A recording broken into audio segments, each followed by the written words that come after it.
Դիանա Գրիգորյանի «Վերջին զանգ» սերիալում Սոսը կանգնած է ամենադժվար ընտրության առաջ իր ողջ կյանքի ընթացքում։ Ճշմարտությունը, որ թաքնվել է 25 տարի, այժմ այնպես է մոտեցել նրան, որ գրեթե ձեռքի մեկ շարժումով հնարավոր է իմանալ այն, ինչն այդքան տարի տարել է իրեն դեպի կործանում, մտքի խառնաշփոթ, ներքին դատարկություն։ Իսկ հիմա, երբ ամեն բան կարծես գալիս է եզրագծին, Սոսը պիտի որոշի, ինչ ճանապարհով գնալ։ Նրա առջև երկու տարբերակ կա. գնալ եւ բացահայտ կերպով դիմել Միքայելին, ուղղել նրան բոլոր կասկածելի հարցերը, արձել ճշմարտությունը դեմառդեմ, թե ընտրել մենակ գործելու ուղին, լուռ ուսումնասիրել, հետքերով գնալ, մինչև գտնի իր աղջկան։ Սոսը երկար է մտածում։ Նա հասկանում է, որ եթե հանդիպի Միքայելին ու սկսի խոսել իր կասկածների մասին, ապա վերջինս անպայման կձգտի խանգարել իրեն, կկեղծի, կշեղի, միգուցե նույնիսկ քայլեր ձեռնարկի, որպեսզի այդ ճշմարտությունը երբեք ջրի երես դուրս չգա։ Բայց Սոսը պատկերացում անգամ չունի, որ հենց այն գաղտնի հաղորդագրությունը, որի շնորհիվ մոտեցել է ճշմարտությանը, հենց Միքայելն է առաջինը կարդացել։ Եվ որ նա ոչ միայն լռել է, այլև արդեն որոշ ժամանակ է համագործակցում է Ավագի եւ Վիկտորիայի հետ,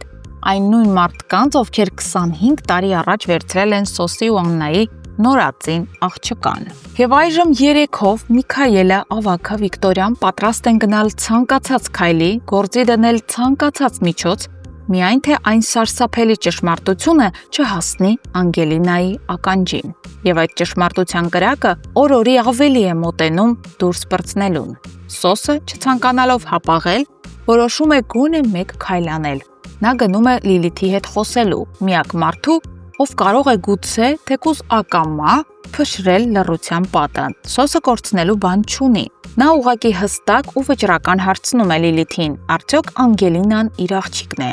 Լիլիթը մինչ այդ կարծելով, որ այս բուն կասկածը դեռ շատ հեռու է, անմիջապես կորցնում է հավասարակշռությունը։ Նա խառնվում է իրար, շփոթվում է, ձայնը դողում է, արտաբերած բառերը հակասական են։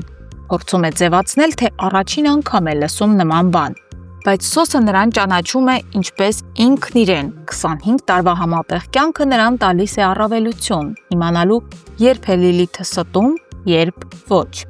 Եվ այս անգամ կասկած չկա։ Լիլիթը խաբում է։ Ու հենց այդ գիտակցումն էլ հերիք է Սոսին հասկանալու, որ ինքը շատ մոտ է ճշմարտությանը։ Սենյակից դուրս գալու պես Լիլիթը խուճապահար ու արդեն խեղդված վախից միանգամից զանգում է Միքայելին։ Զանգը լուռ, բայց սարսափի մեջ է փաթաթված։ Նա շշնջալով ասում է, որ ամեն ինչ բացահայտման եզրին է։ Միքայելը լսում է նրան անվրդով, հանգիստ, ցնցող սառնասրտությամբ։ Նա արդեն այլևս չի խուճապում։ Միքայելը հստակ գիտի, ճշմարտությունը շուտ թե ուշ դուրս է գալու մթությունից։ Հիմա արդեն պարզապես ցանկանում է մի փոքր ժամանակ շահել։ Նա պատկերացնում է, եթե մի քանի օր էլ անցնի, մինչև Անգելինան եւ Հենրին վերադառնան իրենց մեղրամսից, եթե Անգելինան մի քիչ ավելի ընտելանա շախունցների ընտանիքին, միգուցե այդ ժամանակ ճշմարտության բացահայտումը այդքան ողբերգական չլինի։ Բայց միևնույն ժամանակ Միքայելը պատրաստ է մյուս սցենարին էլ, եթե ճշմարտությունը բացահայտվի հենց այս պահին։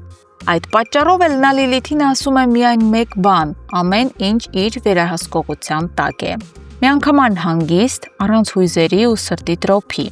Հարգելի հետևորդներ, ո՞րն է լինելու Սոսի հաջորդ քայլը ճշմարտությունը բացահայտելու ճանապարհին։ Գրեք մեկնաբանություն։